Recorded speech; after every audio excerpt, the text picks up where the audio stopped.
ہے نوید رمضان، یہ ہے نوید رمضان، رب کا مہمان ہے یہ ہم پر احسان ہے یہ، رب کا مہمان ہے یہ ہم پر احسان ہے یہ، کر لو عبادت تم رب کا ہے فرمان، یہ ہے نوید رمضان، یہ ہے نوید رمضان، نوید رمضان، یہ ہے نوید رمضان، یہ ہے نوید رمضان، یہ ہے نوید رمضان، یہ ہے نوید رمضان، نوید رمضان، یہ ہے نوید رمضان، یہ ہے نوید رمضان، رب کا مہمان ہے یہ ہم پر احسان ہے۔ نحمده ونصلي ونسلم على رسوله الكريم اما بعد فاعوذ بالله من الشيطان الرجيم بسم الله الرحمن الرحيم والسابقون الاولون من المهاجرين والانصار والذين اتبعوهم باحسان رضي الله عنهم ورضوا عنه واعد لهم جنات تجري تحتها الانهار خالدين فيها ابدا ذلك الفوز العظيم صدق الله العظيم۔ معزز سامعین و ناظرین، آج مسجد میں 11واں پارہ تلاوت کیا گیا ہے اور 15ویں پارے کا پہلا کوارٹر، یعنی سورہ توبہ کا آخری حصہ اور سورہ یونس پوری پڑھی گئی اور پھر سورہ ہود کا ابتدائی حصہ تلاوت کیا گیا۔ آج کی منزل میں گوناگو مضامین ہیں۔ ہاف این آور کا میرا یہ بیان ہوتا ہے اور میں اس میں جتنے موضوعات کو سمیٹ سکتا ہوں میں سمیٹنے کی کوشش کرتا ہوں۔ سورہ توبہ کی آیت نمبر 100، آیت نمبر 100 میرے سامنے ہے۔ اللہ تعالیٰ فرما رہا ہے والسابقون الاولون، اور وہ جو سبقت لے جانے والے پہلے لوگ ہیں، یعنی جو دین اسلام میں شروع میں داخل ہوئے، جن کی وجہ سے اسلام کی گاڑی چلی ہے، وہ کون ہیں؟ من المہاجرین والانصار، من بیانیہ ہے، یعنی مہاجرین اور انصار۔ مہاجرین مکہ سے ہجرت کر کے آئے تھے اور انصار مدینہ شریف کے رہنے والے لوگ تھے۔ ان کی اجتماعی کوشش سے دین کو غلبہ حاصل ہوا۔ انہی لوگوں نے بدر و احد و خندق میں، تبوک میں اور دیگر غزوات میں اپنی جانوں کے نذرانے پیش کر کے دین کو غالب کیا۔ تو اللہ تعالیٰ فرماتا ہے کہ یہ جو لوگ ہیں جو دین اسلام کا ہراول دستہ ہیں، مہاجرین و انصار، والذین اتبعوہم، اور جو ان کی پیروی کرے بے احسان، بلائی کے ساتھ، یعنی جو بعد میں لوگ آئے ہیں، تابعین ہیں، تبع تابعین ہیں اور آگے پوری امت ہے قیامت تک، یہ سارے ان کے پیروکار ہیں، یعنی ساری امت ان کی متبع ہے اور یہ ان کے رہنما ہیں۔ جس ڈگر پہ وہ چلے اس ڈگر پہ جو بعد میں چلے گا تو کیا ہوگا؟ رضی اللہ عنہم ورضوا عنہ، تو خدا ان سے راضی ہے اور وہ خدا سے راضی ہیں۔ اللہ تعالیٰ مہاجرین و انصار سے راضی ہے اور پھر جو ان کے نقش قدم پر چل پڑے بے احسان، ان بلائی کے ساتھ، اخلاص کے ساتھ، خلوص قلب کے ساتھ، جو ان کی پیروی کر لے، ان جیسا جذبہ اپنے دل میں لے آئے، تو رب تعالیٰ ایسے لوگوں سے راضی ہے اور ایسے لوگ اللہ سے راضی ہیں۔ وَأَعَدَّ لَهُمْ جَنَّاتٍ تَجْرِي تَحْتَهَا الْأَنْهَارُ خَالِدِينَ فِيهَا أَبَدًا، ایسے لوگوں کے لیے اللہ تعالیٰ نے جنت کی نہریں اور جنت کی بہاریں تیار فرما رکھی ہیں جن کے اندر وہ ہمیشہ رہیں گے۔ ذَلِكَ الْفَوْزُ الْعَظِيمُ، اور یہ ہے بڑی کامیابی۔ تو اللہ تعالیٰ نے اس آیت میں تمام مہاجرین کے لیے اور تمام انصار کے لیے جنت اور بخشش اور مغفرت کا وعدہ فرمایا ہے، لہٰذا سب مہاجرین جنتی ہیں، سب انصار جنتی ہیں۔ اور یہی تو اکثر صحابہ کرام ہیں، صحابہ کرام یا مہاجرین ہیں یا انصار ہیں، اور رب فرما رہا ہے کہ ہم نے ان سب سے جنت کا وعدہ فرما لیا ہے، اور اللہ کا وعدہ سچا وعدہ ہوتا ہے۔ لہذا کسی صحابی کو برا کہنا، کسی صحابی کی توہین کرنا، کسی صحابی کے بارے میں بے ادبی کی بات بولنا، یہ قرآن کی پھٹکار کو اپنے سر لینے کے برابر ہے۔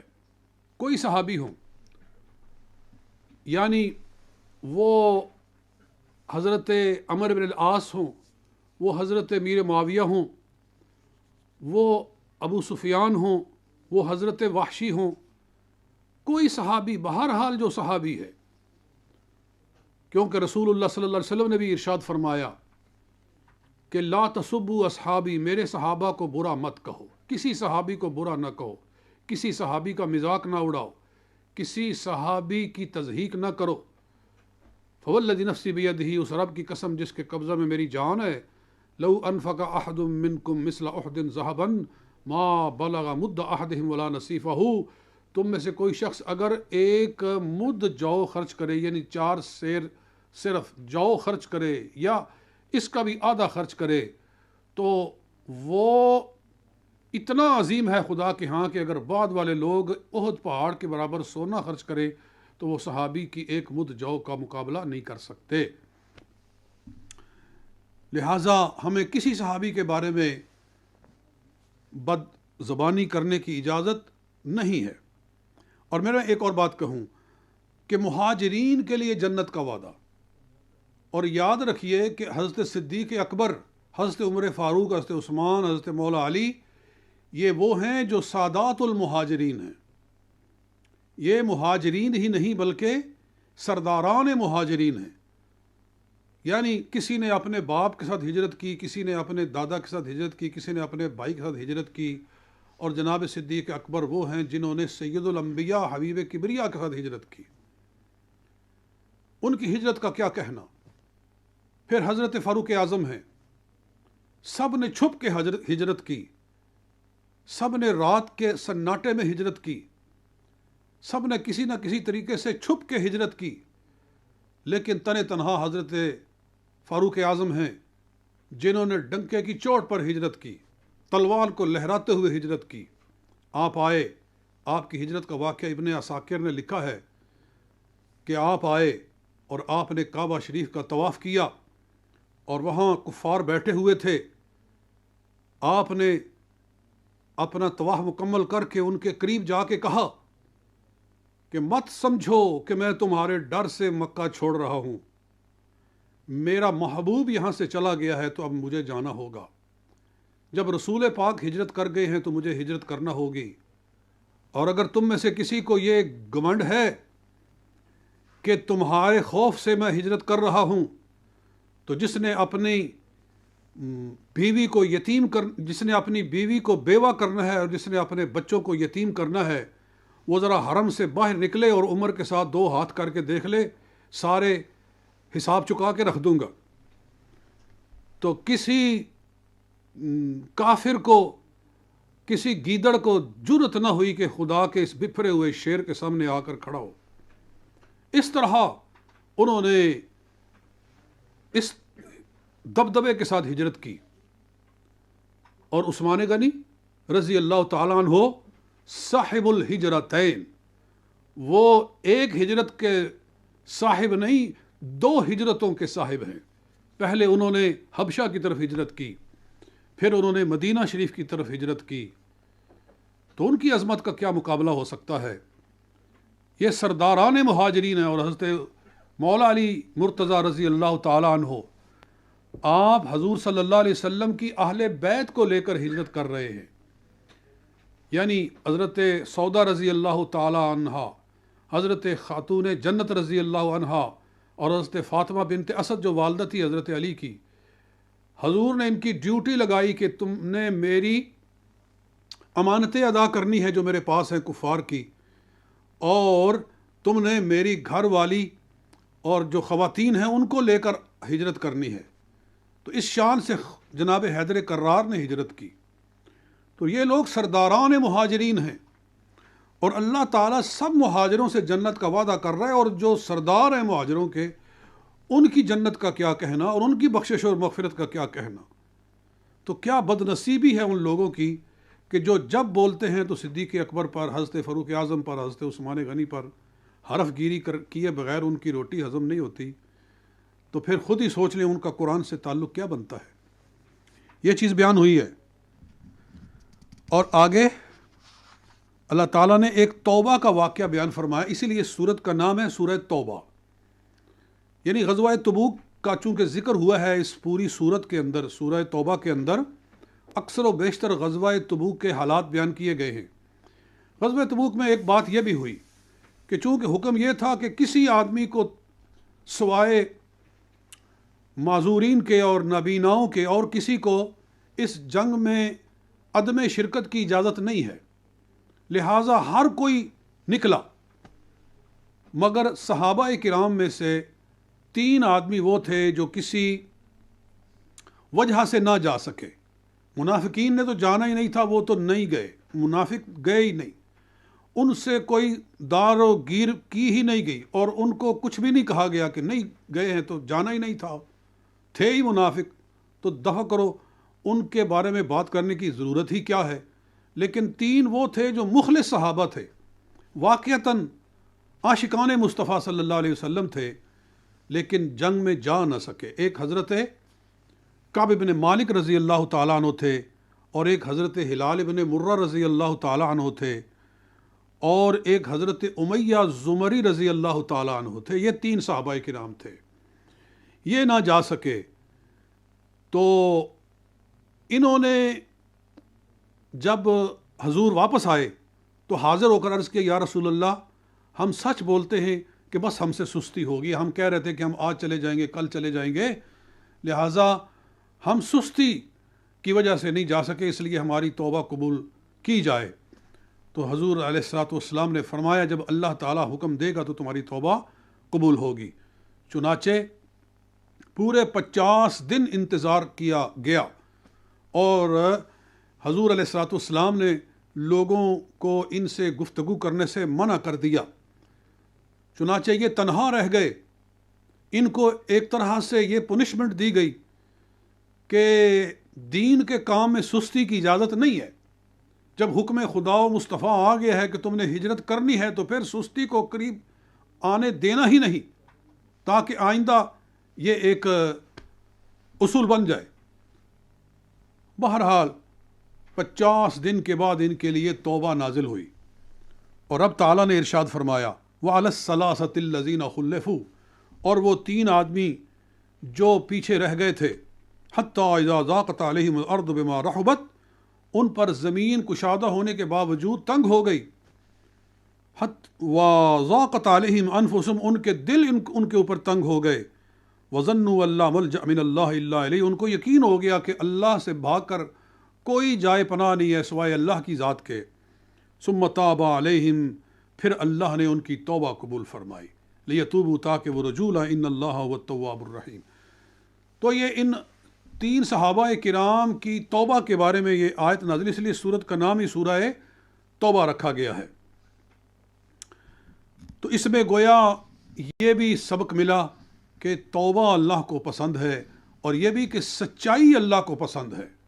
یعنی انہوں نے سچ بولا، انہوں نے کوئی ایکسکیوز نہیں بنایا، ان منافقین کی طرح کہ جو حضور صلی اللہ علیہ وسلم سے آ کر کہہ رہے تھے کہ میں بیمار تھا، کوئی کہتا تھا میری بیوی بیمار ہے، کوئی کہتا تھا میرا جناب غلام بیمار، کوئی کہتا میری گائے بیمار، کسی کا کٹا، کسی کی کٹی، کسی کا کچھ بیمار۔ وہ اپنے ایکسکیوزز بناتے تھے، لیکن ان لوگوں نے کوئی ایکسکیوز نہیں کیا، ان لوگوں نے جھوٹ نہیں بولا، سچ کہا، تو رب العالمین کو ان کا سچ پسند آیا، اور اسی لیے اگلی آیت میں یہ فرمایا گا، یا ایھا الذین آمنوا اتقوا اللہ وکونوا مع الصادقین، اے ایمان والو اللہ سے ڈرو اور سچے لوگوں کے ساتھ ہو جاؤ۔ یعنی جس طرح کی سچائی صحابہ کرام میں تھی، دیکھو فرق ہو گیا منافقین کے کردار میں اور صحابہ کرام کے کردار میں۔ منافقین جھوٹ بول بول کے تو اپنی جانیں چھڑا رہے تھے، اور صحابہ کرام سچ بول کے تکلیفیں برداشت کر کے پھر بھی حق کا پہرا دینے والے تھے، سچائی کا پہرا دینے والے تھے۔ یہ فرق تھا منافقین میں اور اصحاب مصطفیٰ صلی اللہ علیہ وآلہ وسلم میں، تو کیسی عجیب بات ہے کہ آج بھی لوگوں کو منافقین میں اور صحابہ کرام میں فرق نظر نہیں آتا، اور وہ آپس میں ان کو گڑ مڑ کر دیتے ہیں، مکس کر دیتے ہیں، مہاجرین کا جو گندا کردار تھا اس کو اٹھا کر صحابہ کرام کے اوپر لگا دیتے ہیں۔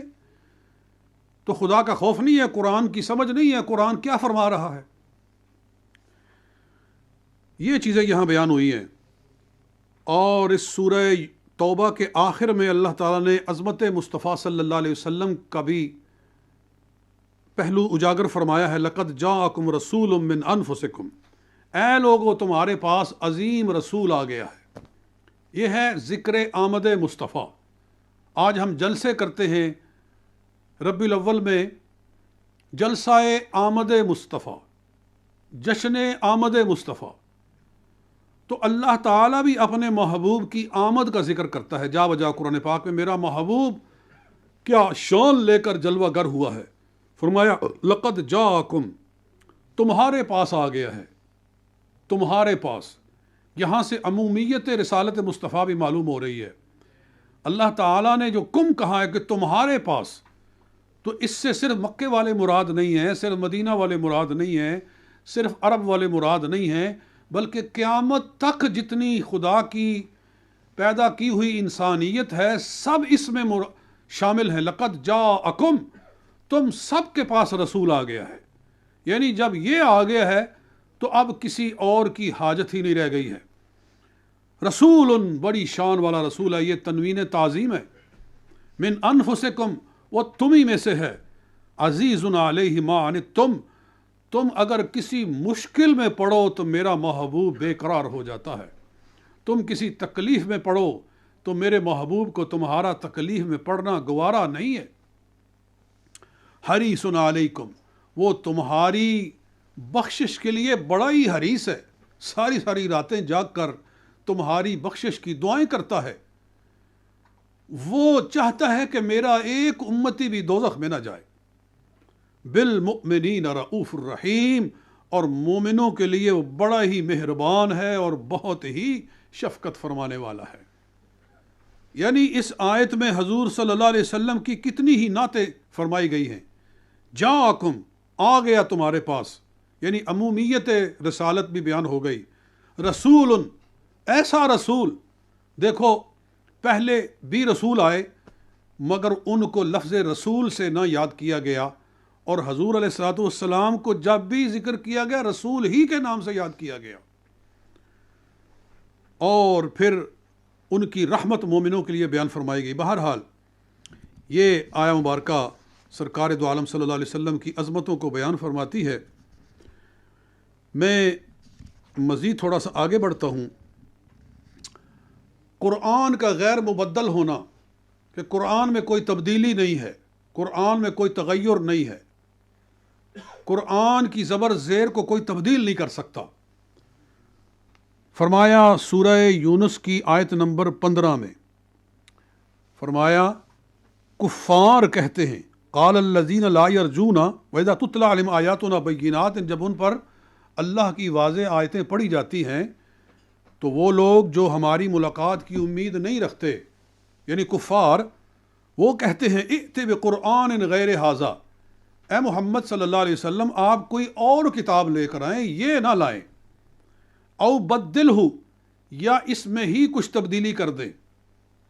مطلب یہ ہے کہ ہمارے بتوں کو آپ برا کہتے ہیں، اور چونکہ قرآن جا بجا بتوں کی برائی بیان کرتا ہے کہ بت کسی کام کے نہیں ہیں، اور وَإِن يَسْلُبْهُمُ الذُّبَابُ شَيْئًا لَا يَسْتَنْقِذُوا مِنْهُ، اگر ان سے کوئی مکھی شے ان سے چھین لے تو اسے وہ واپس نہیں لے سکتے۔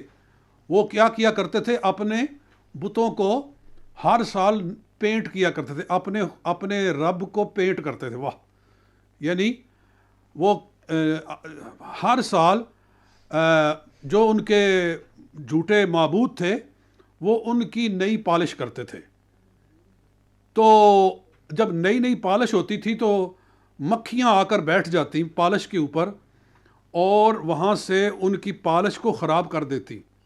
اللہ تعالیٰ نے فرمایا او بے وقوفو، ذرا غور تو کرو، کہ مکھیاں تمہارے خداؤں کے اوپر آ کے بیٹھ جاتی ہیں اور ان کی پالس چوس کے لے جاتی ہیں اور وہ ان کو اٹھا نہیں سکتے، ان کو اڑا نہیں سکتے، تمہارا کیا فائدہ کر سکتے ہیں؟ جب یہ کہا جاتا تھا تو کفار کو بڑی تکلیف ہوتی تھی اور کہتے تھے کہ اے محمد صلی اللہ علیہ وسلم قرآن تو پڑھیں لیکن اس طرح کا نہ پڑھے، یعنی ہمیں تکلیف نہ ہو تو اس کو تبدیل کر لے۔ اللہ نے کیا ارشاد فرمایا؟ قل، اے پیارے آپ ان سے فرما دیں، ما یکون لی ان ابدلہ من تلقاء نفسی، مجھے کیا اختیار ہے کہ میں اپنی طرف سے قرآن کا ایک شوشہ بھی بدل دوں، میں قرآن کی کسی آیت میں تحریف کر دوں، قرآن میں کسی آیت کو تبدیل کر دوں؟ میں اپنی طرف سے قرآن میں ایک لفظ نہیں بدل سکتا، ایک حرف نہیں بدل سکتا۔ معلوم ہوا جب اللہ کا نبی قرآن میں کوئی تبدیلی اپنی مرضی سے نہیں کر سکتا تو کسی اور کو تبدیلی کرنے کا کیا اختیار ہو سکتا ہے؟ اللہ نے قرآن کو ایسا غیر مبدل بنا کر نازل فرمایا ہے اور جرأت نہیں ہے کسی کو کہ قرآن کے اندر ایک حرف بدل سکے۔ اللہ نے پیرے بٹھائے ہوئے ہیں، اور اسی لیے اللہ قرآن پاک میں ارشاد فرماتا ہے کہ انا نحن نزلنا الذکر وانا لہ لحافظون، قرآن ہم نے اتارا اور اس کی حفاظت ہم کرنے والے ہیں۔ اور یہاں سے یہ بھی معلوم ہوا کہ حضور صلی اللہ علیہ وسلم جس شکل میں قرآن چھوڑ کر گئے ہیں وہ کامل و اکمل شکل ہے، اس میں نہ کمی ہو سکتی ہے نہ اس میں کوئی زیادتی ہو سکتی ہے۔ اور جو نسخ ہوا وہ دور نبوی میں ہوا، دور اللہ نے چاہا تو بعض آیتوں کو اٹھا لیا اور ان کی جگہ پر دوسری آیتیں نازل فرما دی۔ حضور صلی اللہ علیہ وسلم نے اپنی مرضی سے کسی آیت کو تبدیل نہیں کیا، اور جب حضور تشریف لے گئے تو اس کے بعد اب کوئی کمی بیشی نہیں ہو سکتی۔ یہ چیزیں بیان ہوئی ہیں عزیزان گرامی۔ پھر حضور صلی اللہ علیہ وسلم کی عظمت کردار بیان کی گئی۔ آپ نے یہ بھی فرمایا کہ قُلْ لَوْ شَاءَ اللَّهُ مَا تَلَوْتُهُ عَلَيْكُمْ، میں جو قرآن پڑھتا ہوں تو اللہ کے حکم سے پڑھتا ہوں، اگر اللہ چاہتا تو میں کبھی تم پر یہ آیتیں نہ پڑھتا، یہ قرآن نہ پڑھتا۔ وَلَا أَدْرَاكُمْ بِهِ، اور نہ تمہیں اس بارے میں کچھ خبر دیتا، یعنی اللہ نے نازل کیا ہے تو میں پڑھ رہا ہوں۔ فَقَدْ لَبِثْتُ فِيكُمْ عُمُرًا مِّن قَبْلِهِ أَفَلَا تَعْقِلُونَ، میں اس سے پہلے تمہارے اندر ایک زمانہ نہیں رہا ہوں، 40 برس میں نے اپنی زندگی کے تمہارے درمیان میں گزارے ہیں، تو کیا وہ تمہاری ہدایت کے لیے کافی نہیں ہے؟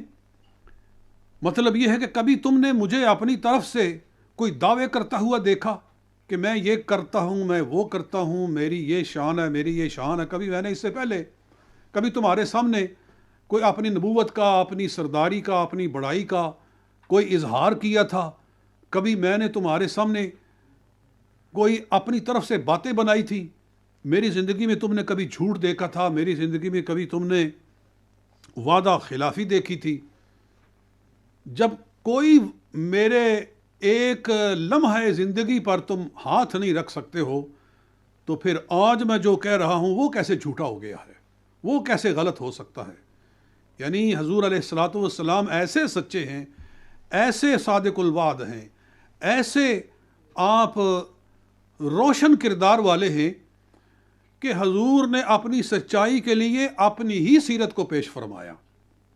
یہ شان ہے مصطفیٰ صلی اللہ علیہ وسلم کی، تاجدار عرب و عجم، تاجدار مدینہ صلی اللہ علیہ وسلم کی، کہ آپ خود ہی کو اپنی دلیل کے طور پر پیش کرتے ہیں۔ یہ چیز بھی ہوگی دوستو۔ اور یہاں آج کی منزل میں 2 مقام ایسے آئے ہیں کہ اللہ تعالیٰ نے کافروں کو چیلنج کیا ہے کہ اگر تم قرآن کو سچا نہیں سمجھتے ہو، اللہ کی طرف سے منزل نہیں سمجھتے ہو، تو قرآن کی مثل لاؤ۔ ایک آیت میں یہ فرمایا گیا، یہ جو میرے سامنے ہے سورہ یونس کی آیت نمبر 38، ام یقولون افترا، کیا وہ کہتے ہیں کہ اس قرآن کو نبی نے، محمد صلی اللہ علیہ وسلم نے خود گھڑا ہے؟ تو آپ فرما دو فأتوا بسورۃ مثلہ، اس جیسی ایک صورت لے کر آؤ۔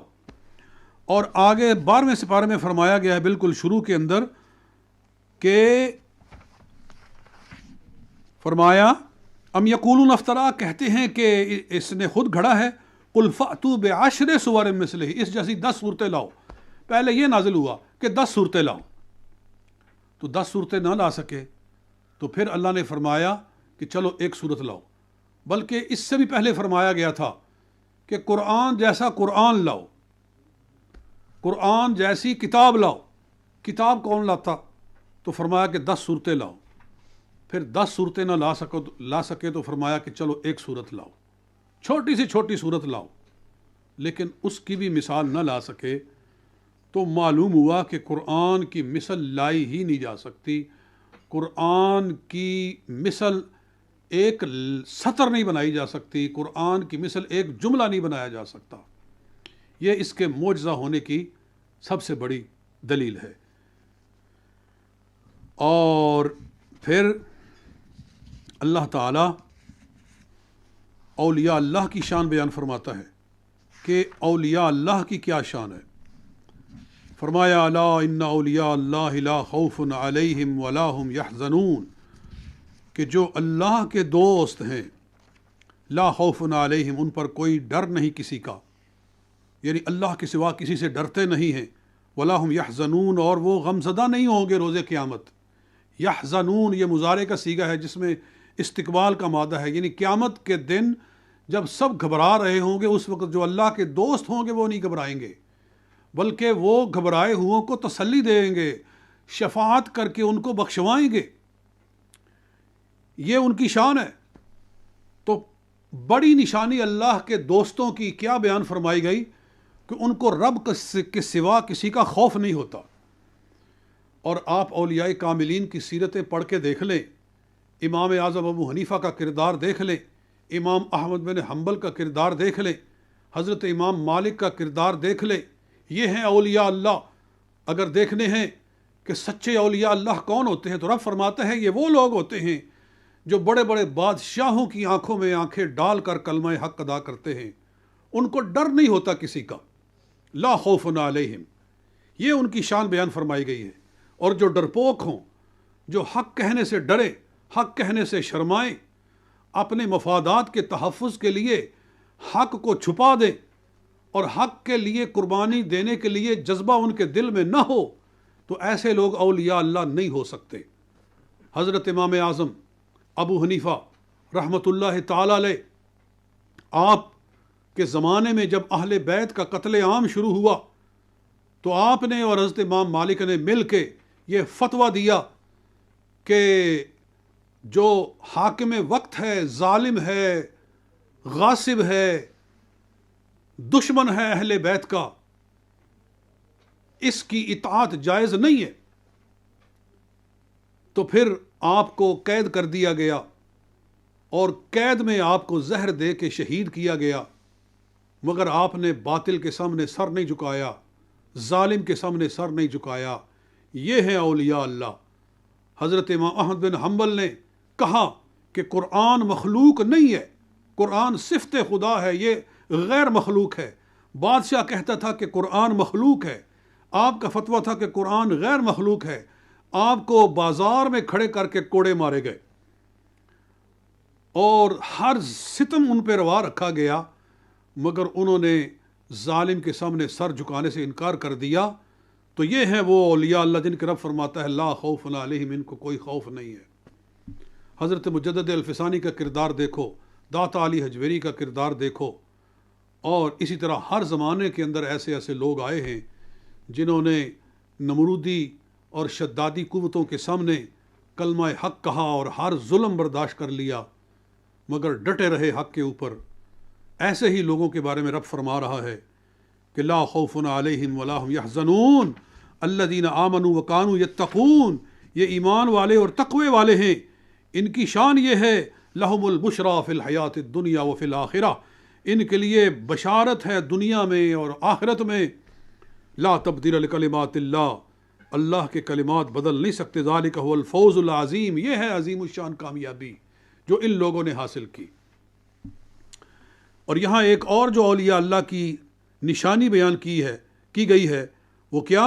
الذین آمنوا، وہ ایمان والے ہوتے ہیں. ایمان والے یعنی ان کا عقیدہ صحیح ہوتا ہے. جس کا عقیدہ صحیح نہ ہو وہ کیا ولی ہوگا؟ وہ تو مومن ہی نہیں ہے، وہ تو اسلام سے خارج ہو گیا. ولایت تو بعد میں حاصل ہوگی نا، پہلے ایمان تو ہو. تو الذین آمنوا، ایسے لوگ بھی دعوی مرشدیت اور دعوی سجادہ نشینی کرتے ہیں کہ ایمان سے ہی محروم ہیں. صحابہ کرام کو بکواسات کرنے والے لوگوں نے ان کو مرشد بنایا ہوا ہے، اور اسی طرح صحابہ کرام کو برے کہنے والے وہ مرشد بن جائیں، اور حضور کی شان میں بے ادبیاں کرنے والے مرشد بن جائیں، تو ان کا مرشدی سے کیا تعلق ہو سکتا ہے؟ اور دوسرا فرمایا وَكَانُوا يَتَّقُونَ، وہ تقوی والے ہوتے ہیں. اولیاء اللہ متقی ہوتے ہیں، خدا سے ڈرنے والے ہوتے ہیں، اللہ کی کسی بات کا انکار نہیں کرتے، خود اللہ کے محبوب کے کسی رستے سے پیچھے نہیں ہٹتے، ان کی کسی سنت کو ترک نہیں کرتے. تو یہ ہے تقوی. تقوی کیا ہے؟ تقوی اتباع مصطفیٰ ہے، تقوی سنت رسول کی پیروی ہے. اور جن کی داڑھی ہی چٹم ہو، جن کو نماز نصیب نہ ہو، جو کتوں کی ریس کرانے والے ہوں، اور جو چرسے پینے والے اور بھنگے پینے والے ہوں، ان کو لوگ اپنا امام بنا لیں اور مرشد سمجھ لیں، تو پھر اس کا مطلب ہے کہ ان لوگوں کا قرآن سے تعلق ہی کوئی نہیں. تو اولیاء اللہ کی یہ شان اور اولیاء اللہ کی یہ پہچان ہے. جو حضور کی ایک سنت موقدہ کا تارک ہو، اس کا ولایت سے کوئی تعلق نہیں. 4 شرطیں بیان کی ہیں اعلیٰ حضرت فاضل بریلوی رحمۃ اللہ تعالی علیہ نے اپنی کتاب قانون شریعت کے اندر. ہاں، آپ کی جو سوانح ہے اس کے اندر آپ اپنے ملفوظات کے اندر 4 شرطیں بیان کرتے ہیں. سب سے پہلے مرشد کون ہو سکتا ہے؟ جو کامل الایمان ہو. دوسرا کہ کامل الایقان ہو، یعنی سنت کا تارک نہ ہو. فرض تو بہت دور کی بات ہے، اس کی سنت موقدہ بھی نہ چھوٹی ہوئی ہو. اور تیسرا فرمایا کہ عالم ہو، عالم، جاہل نہ ہو، اتنا علم رکھتا ہو کہ اس سے فتویٰ مانگا جائے تو وہ عربی کتابوں کو دیکھ کر فتویٰ دے سکے، جس میں فتویٰ دینے کی صلاحیت ہو، مفتی ہو، اتنا علم رکھتا ہو تو وہ مرشد بن سکتا ہے. کیونکہ جس کو خود دین کا علم نہیں ہے وہ کسی کی کیا رہنمائی کرے گا؟ ہر کے خود راہ گم کردہ رہبری کنت. اور چوتھا فرمایا کہ اس سے لے کر اس کے تمام سلسلے میں، حضور علیہ الصلوۃ والسلام سے لے کے اس تک جتنا سلسلہ ہے، وہ سارے کے سارے انہی صفتوں کے حامل ہوں، تو پھر وہ مرشدی کر سکتا ہے اور پیری کر سکتا ہے. یہ اولیاء اللہ کی پہچان اور سجادہ نشینوں کی یہ تعریف فرمائی گئی ہے. تو ان چیزوں کو یاد رکھیں تاکہ کسی بہروپیے کے دام تزویر میں آپ پھنس نہ سکیں. اور آخر میں سورہ یونس کی میں وجہ تسمیہ بیان کر کے بات کو ختم کرتا ہوں. سورہ یونس کو سورہ یونس کیوں کہتے ہیں؟ کہ اس میں یونس علیہ السلام کا ایک خصوصی ذکر فرمایا گیا ہے. وہ کیا؟ کہ حضرت یونس علیہ السلام نے اپنی قوم سے کہا تھا کہ تم پر اللہ کا عذاب آنے والا ہے 3 دن کے اندر اندر، لہٰذا توبہ کر لو، ایمان لے آؤ، اگر نہ لاؤ گے تو تم پر عذاب آ جائے گا. مطلب اس کا یہ تھا کہ اگر تم ایمان نہ لائے تو تم پر عذاب آ جائے گا. تو کیا ہوا کہ کہنے لگے، جب تیسری رات آئی تو کہنے لگے کہ دیکھو آج یونس رات بستی میں گزارتا ہے یا بستی سے کہیں نکل جاتا ہے. اگر تو بستی میں رات گزارے تو سمجھو کہ کوئی عذاب نہیں، اور اگر بستی سے نکل جائیں تو پھر سمجھو کہ عذاب آنے والا ہے. جب تیسری رات آئی تو یونس علیہ السلام بستی چھوڑ کے نکل گئے. آپ نے اپنے طور پر فیصلہ کیا کہ عذاب تو آنے ہی والا ہے، جبکہ اللہ نے کہہ دیا ہے تو عذاب آنا ہے، تو پھر مجھے یہاں سے نکل جانا چاہیے. آپ سے یہ خطائے اجتہادی ہوئی کہ آپ نے وحی الہی کا انتظار نہ فرمایا اور آپ بستی سے نکل گئے. جب قوم نے دیکھا کہ آپ بستی سے نکل گئے ہیں تو کہنے لگے عذاب آ رہا ہے. تو ساری قوم اپنے اپنی بستی سے باہر نکل کے ایک میدان میں اکٹھے ہو کر سجدہ ریز ہو گئے اور کہنے لگے یا اللہ ہمیں معاف کر دے، ہم سچے دل سے ایمان لاتے ہیں، تو ہماری توبہ کو قبول فرما۔ اللہ تعالیٰ نے عذاب اٹھا لیا، حالانکہ عذاب ان کے قریب آ گیا تھا، انہوں نے آسمان میں دھواں دیکھ لیا، مگر جب انہوں نے گڑ گڑا کے معافی مانگی تو خدا تعالیٰ نے عذاب کو اٹھا لیا۔ یہ واقعہ یہاں بیان فرمایا گیا ہے۔ تو اس لیے رب تعالیٰ فرماتا ہے فَلَوْلَا كَانَتْ قَرْيَةٌ آمَنَتْ فَنَفَعَهَا إِيمَانُهَا إِلَّا قَوْمَ یونس، کوئی ایسی بستی نہیں گزری کہ جنہوں نے عذاب اپنی آنکھوں سے دیکھ لیا ہو اور پھر ان کو معافی دی گئی ہو، سوائے قوم یونس کے کہ لما آمنوا، جب وہ ایمان لے آئے، کشفنا عنہم عذاب الخزي فی الحیات الدنیا، تو ہم نے ان سے دنیا کی ذلت کا عذاب اٹھا لیا۔ تو وہ قوم ایمان لے آئی، پوری کی پوری قوم ایمان لے آئی، اور یہ ساری ایک وہ قوم ہے کہ جو پورے کے پورے ایمان لے آئے، اس کے سوا کوئی اور ایسی قوم نہ تھی جو کہ پوری کی پوری ایمان لائی ہو۔ تو اس وجہ سے اس کا نام سورہ یونس رکھا گیا۔ یہاں اور بھی بحثیں ہیں جن پہ کلام کیا جا سکتا ہے، لیکن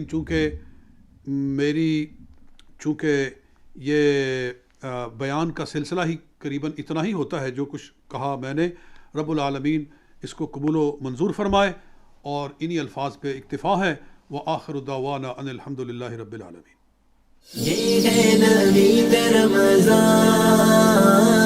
یہ ہے نوید رمضان، نوید رمضان، یہ ہے نوید رمضان، یہ ہے نوید رمضان۔ رب کا مہمان ہے یہ، ہم پر احسان ہے یہ، رب کا مہمان ہے یہ، ہم پر احسان ہے یہ۔ کر لو عبادت تم، رب کا ہے فرمان۔ یہ ہے نوید رمضان، یہ ہے نوید رمضان، نوید رمضان، یہ ہے نوید